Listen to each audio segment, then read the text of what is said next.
Hi everybody, welcome back to my channel. Today I'm going to be starting our series of cooking videos. As you know, I've been a chef for over 20 years, well, just 20 years, and wanted to share with you some of my secret recipes, some of my best recipes, some of my tips, tricks, all that stuff that you learn over time. And today we are going to make an awesome, moist, buttery banana bread. So let's get started. I'm going to tie my hair back. Now, people all over the world have so many different family recipes and recipes that were brought back, or just people searching stuff on the internet for banana bread. It is one of the most, I believe, searched recipes, and I think in quarantine, if you haven't eaten banana bread or gotten banana bread from somebody yet, I mean, you're missing out. So let's get started. In a bowl right here, I have 3 ripened bananas, and I think the more ripe they are, the better your bread will be, as long as it's not covered in like fruit flies and kind of stinking like something died. But it gives it more, I don't know, it's just, everybody knows, the riper the better. I think it caramelizes more in the oven. So that's what we're going to do. We're going to mash up these bananas. I love using my avocado gadget. It's just like, it's got a masher on here and like a scooper over there, but this thing works so good to mash your bananas. Okay, we'll get them mashed. Now, we're going to start with our dry goods in our first bowl. Even though our bananas are wet, we're going to go dry in the same bowl. So let's start with half a cup of white sugar, a half a cup of packed brown sugar,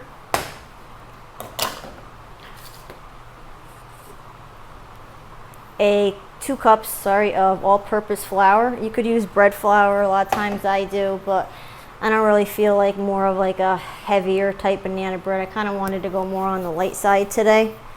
Half a teaspoon of salt and a half a teaspoon of baking soda.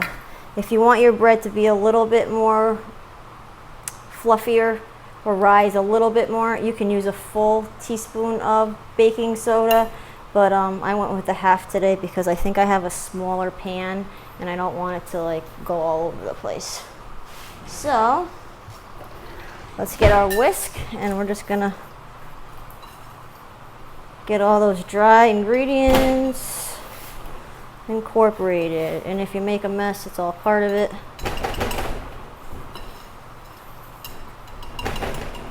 Okay.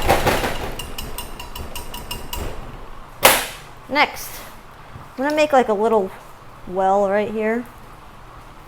And we're going to start adding our wet. So, I don't know if you guys have ever seen one of these plunger type measuring cups, but they're awesome. So, a half a cup of very, very soft butter.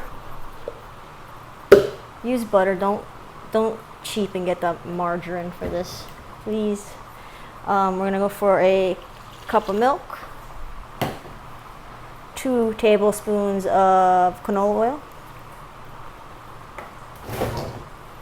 a squirt of vanilla extract. Try to get pure. That was about 2 teaspoons.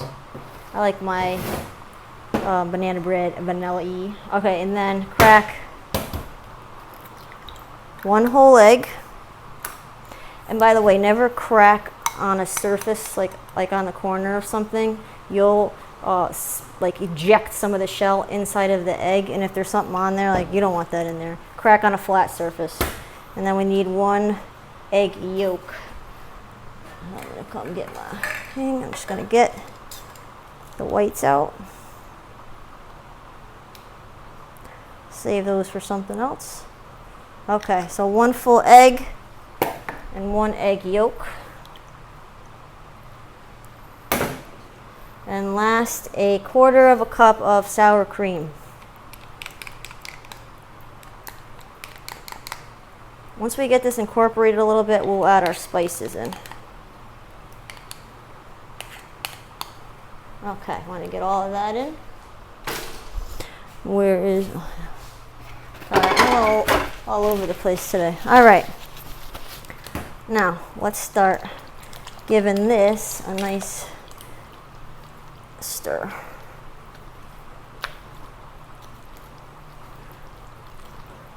I kind of like just to get it going with the... When I normally would make this in my KitchenAid, but I'm doing it in a bowl just for, you know, that shows just anybody can make this in just a bowl. That's all you need.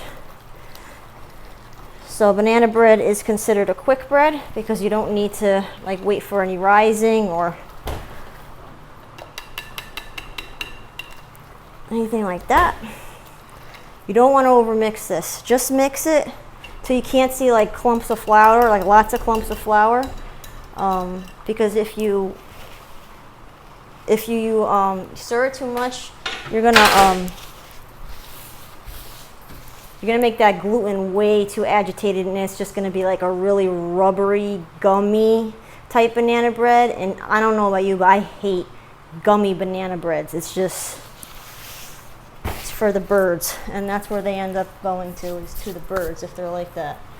Okay, so next, I'm just gonna run my spatula around, just kind of fold it over and make sure that there's no clumps. Looks good.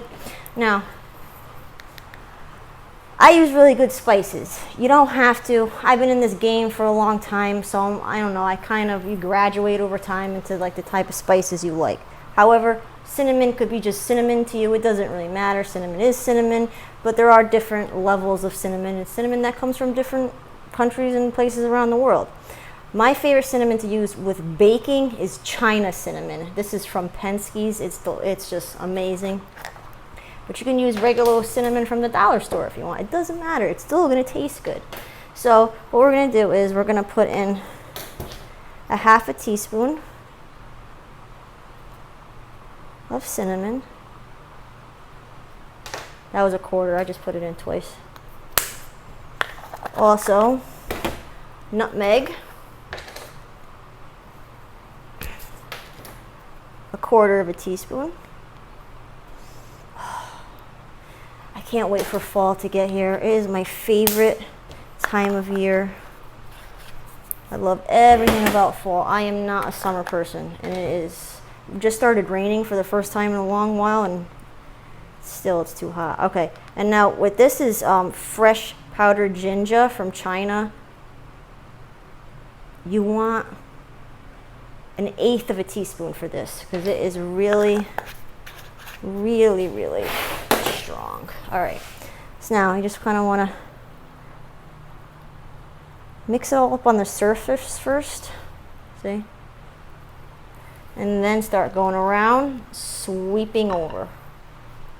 Around, sweeping over. What we want to do is we don't want to mix completely. We wanted there to be some swirls of the seasoning, and that's why I didn't, or the spices, because that's why I didn't want to just fling it all in there when we were adding all the ingredients. And that's it, we're done. That's the whole batter. So next, we're gonna get a bread pan, or you can do cupcakes, whatever you wanted, what form you want to make your banana bread. You want to give it a really good liberal spray of your food lube, and then don't overfill this. Your oven will not like it. About 3/4 of the way, so I'm going to have some extra. So, and we'll make some muffins out of this. Or what you can do, if you have some like leftover zucchini or carrots or anything that maybe you think your kids would like grate them real fine and put them with this banana bread batter. My son, he loves it, and he hates all this kind of stuff. But if you sneak it in there and make it taste good, be like, oh, it's cinnamon swirl bread, they'll eat it. All right, so we're gonna go, my oven is preheated to 375. I'm gonna go put this in here. I'm usually going to put it on 375 for 15 minutes, and then I'm going to higher it to 400. This is usually going to be take between 40 and 50 minutes. So you know it's done when the toothpick comes out clean. And I'll be back with the finished product. See you later. Hi, we're back. So our banana bread has been cooked and it is delicious smelling. Oh my God, our whole house smells just amazing. I also had all that leftover batter, so I decided to make some little mini banana bread cupcakes or banana bread muffins. I decided to top them off with some raw sugar before I put them in the oven, so they have like a really, what do you see, a really nice sugary crystally glaze kind of on there. But to top those off and make them even more amazing, I took a little cup of peanut butter and melted it down. And we're gonna just drizzle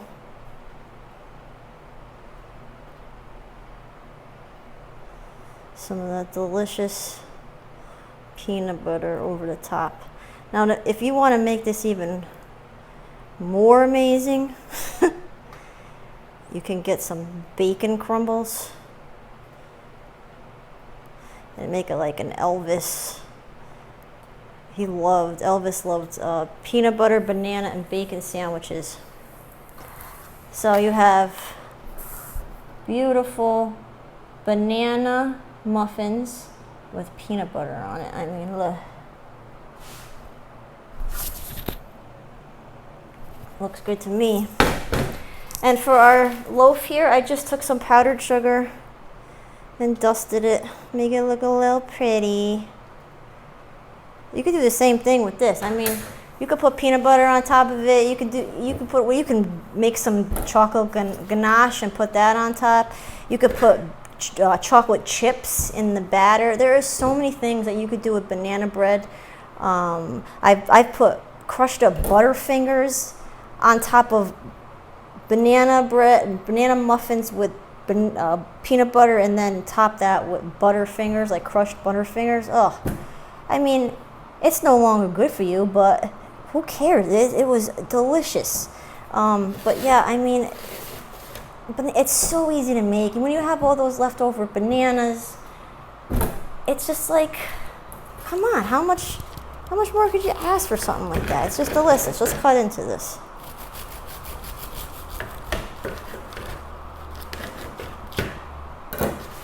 Do I have a plate? No, I'm just gonna put it in my hand and eat it. So look at this. I mean, oh, it's so moist. Look, you still got some like nice pieces of banana in there. Look, it's not hard at all. It keeps its structural integrity, but it's just so soft.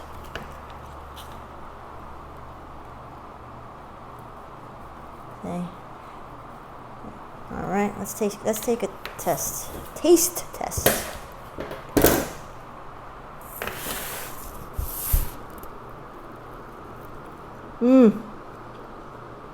And still a little warm. It's so good. Maybe some honey on top.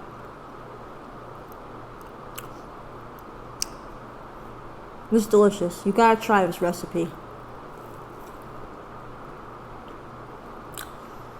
I mean,